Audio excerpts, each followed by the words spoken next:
Hi Colby, this is Alan Cockrell. Excuse me, this is Alan Cockrell with ABC, former hitting coach of the Colorado Rockies and the Seattle Mariners. We'll take a look at your video this morning. Colby, the first thing that I always look for in all hitters in throughout the whole setup position to the load, into the swing, into the finish, is I'm looking for balance. And we're already starting to move into the actual load process right here, but we just want to make sure that our knees are inside of our feet and our head stays inside of our knees. That's going to put us in a good balanced position. One thing I see with you is this back foot is kind of turned out just a little bit, turned back towards the catcher. What I'd like to see is just to put us in a little bit more squared up position.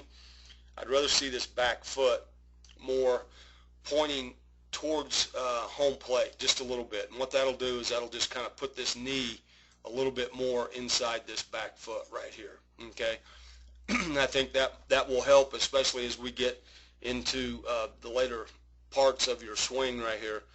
Just will put us in a better squared up position as we start to move into the swing process. Okay, and we're going to get into the load right here. And as I mentioned, the load is gathering weight or energy into the back part, inside part of the back leg. Okay, so we want to feel weight on the inside part here, and we don't want to feel our weight on top of the back leg or on the outside part of the back leg right here. We want to feel all of our weight in here all the way down to the inside part of this knee. Okay, we'll run it forward into the load process. Okay, now all hitters, or most hitters, when they load and they get their foot down, I'm sure you've heard that term. When they get their foot down, the toe will land first, okay, as does yours. It is not until the back heel right here fully plants into the ground am I in a good loaded position, and now I can start my swing and start my move into the ball.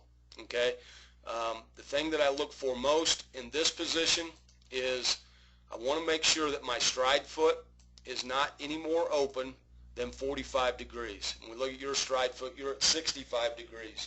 And what that does is it just opens us up a little bit too quickly right here. Okay, we want to keep our hips square at contact.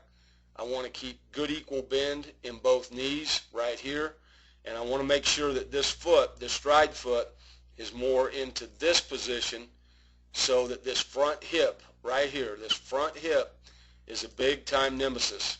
All right, I want to make sure that because my stride foot is no more open than 45, that this front hip does not want to leak open and start my swing. Okay, if this is the case, it makes it very difficult to handle any pitches that are outer half or outer third of the plate. The pitch that we handle best is a pitch middle in, and usually it's about thigh high. So biggest thing to check right here is just to make sure that this front foot does not land more open than 45 degrees. Okay, now we'll take it into the swing process. There's two moves here. The first move is with this back knee right here. All of the weight that I have gathered to the inside part of this leg will now be shifted with this back knee. This back knee will drive into the front leg, and I'll transfer all of that weight into the inside part of my front leg. Okay, as that is happening, as the back knee starts to drive, the elbow will drop into a slot. It drops into the slot next to the rib cage and the back hip. Okay, when that happens, I get into a position that I call the connected position. The connected position is back shoulder, back elbow, and back hip are all in an alignment, just like this. Just like that. You're in a pretty good position right there.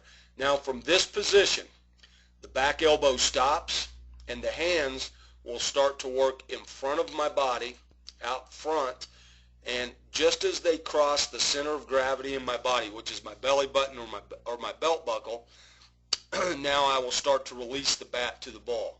Okay? So once we get to this position, the hands will start to work in front of the body, as yours have. Okay, I'll come down to contact. I see some good things at contact. I see palm up, palm down. Good strong position, palm up, palm down. I see your head and eyes are looking right down the barrel of the bat at contact.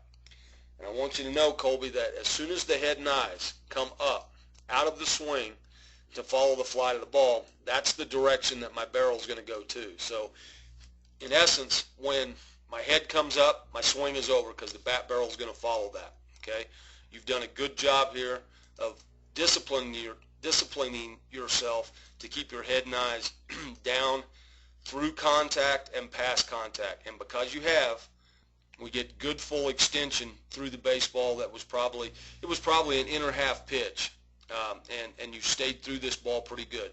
We get good full extension with the bat barrel facing the pitcher. Okay, then we get a good nice full turn with the back side right here, and your head and eyes are still down the hitting zone, which is a good habit to get into. Okay, the area I think where we could clean you up and help you a little bit is back here. When we get to the loaded position and the heel plants right there, the heel plants into the ground, is we want to make sure that this stride foot is no more open than 45 degrees. I think you were at 65, so we're going to try to get to that position. Okay, and now we're going to go forward to there, and once we get to this connected position right here, I just want to think about my top hand. It's a similar action as skipping a flat rock on a lake. Okay, I get to that connected position, and now I want to release the barrel of my bat through the baseball, just as though I were skipping a flat rock across a lake. And now you'll start to see your hands work forward. So what we're going to do, excuse me, what we're going to do is we're going to set a tee on the outer third of the plate, equal with your front stride foot, maybe just inside your front stride foot. We're going to put a ball out here, okay? And we're going to do some top hand drills, top hand only. I'm going to take that bottom hand off the bat. I'm going to get into the position where the back knee is driving into the front leg. It's driving into there, right here, making sure this stride foot right here is at a 45-degree angle. I'm then going to get down into the connected position where my back shoulder, my back elbow, and my back hip are all in alignment.